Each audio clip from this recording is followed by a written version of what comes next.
2014 Toyota Camry. You can see the low tire pressure indicator light is lit up on the dash, and the problem I have found is on the driver's side front tire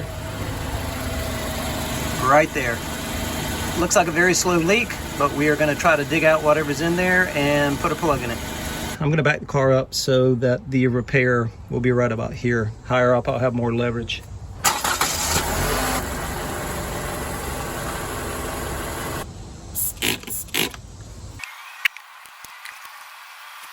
Now, because there is no obvious, there's no nail head, there's no screw head, there's nothing sticking out of the tire for me to grab and pull out, what I'm going to wind up doing is just taking the rasp and pushing it down through the hole to clear it out, and then installing the plug. So I'm going to take one of the plugs out of the package. I'm going to squeeze down the end a little bit, squeeze it flat, put it through the insertion tool,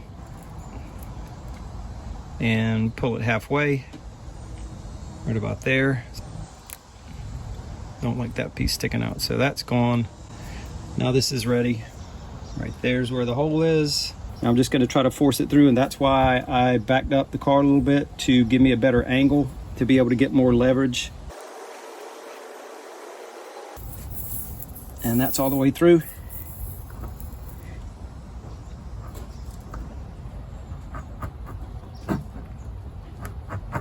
So I'm going to insert it, pull it out, insert it, pull it out, just to widen the hole a little bit.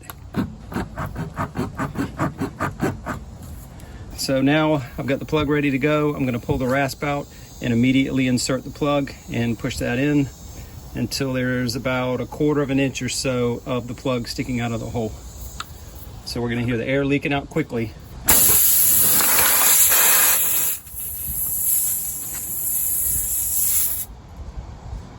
Here's where the leverage comes into play.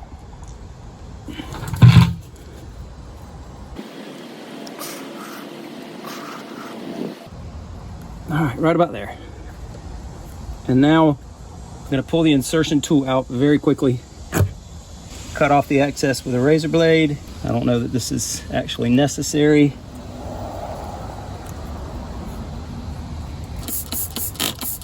Now, with the repair being on the middle of the tire like that and not on the sidewall, this is a safe repair, in my opinion. Try this at your own risk, that kind of thing. A lot of people say you should not put plugs in tires, but I've been doing it for 40 years. Never had one fail.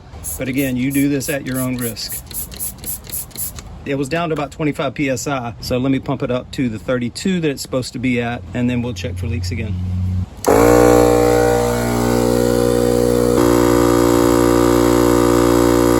We are a little above 32 PSI.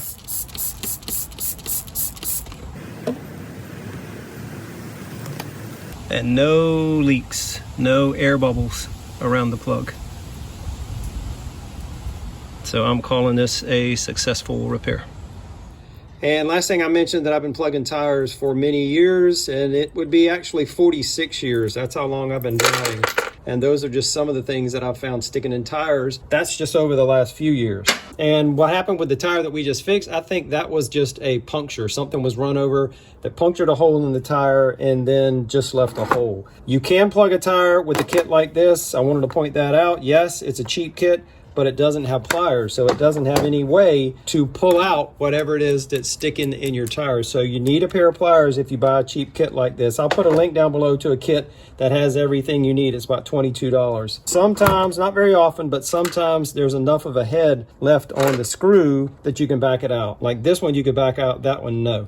Most of the time you have to pull something out. You need the reamer. I call this a rasp. It's actually called a reamer, and the insertion tool. And obviously you need the plugs. Razor blade, do you need to cut off the excess on the outside? Some people say no, some say yes. And now finally, really the last thing is that it is much easier to plug a tire that has air in it. So if you have a completely flat tire and you see something sticking in it, you need to pump that tire up somehow to make the job much easier, because it's very difficult to plug a flat tire.